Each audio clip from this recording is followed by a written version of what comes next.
Sa 4 na taon tayo nagsama, nagbarba ako. Pinaya mo ko sa social media. Sarili mo mas mo nagpapaya sa'yo eh. Nakita mo yung sumasayaw ka sa taas ng mesa tapos yung nagpipista ng mga kano.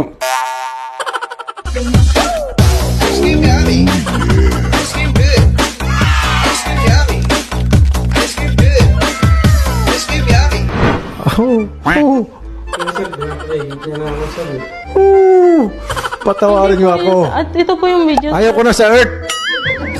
Gusto ko na mag-migrate doon sa Mars. Sa akin sir, kala sir, okay lang po ako sir. Pero nasasaktan po ako sir eh. Akala ko gabi sir, nag-ayos na kami sir eh. Alam niya rin yan. Normal ko rin yan eh. Ang Kahit pagmamahal. sinasabihan nila ako, iwalayan ko. Hindi ko nga iniiwalayan. Ang mahal mo boss, yung isang relasyon, iingatan mo yan boss. Napapayag ka na balik na siya ng Hong Kong muna. Opo sir. Ma'am, kita mo, nagbago ng isip niya. So, mahal ka ni Sir ah. Pag finish contract ka na, uwi ka na ng Pilipinas. Yes po, sir. Sir, Opo sir. wala na problema. So, yun naman pala eh. Yun ang gusto ko. Yun ang maganda tingnan.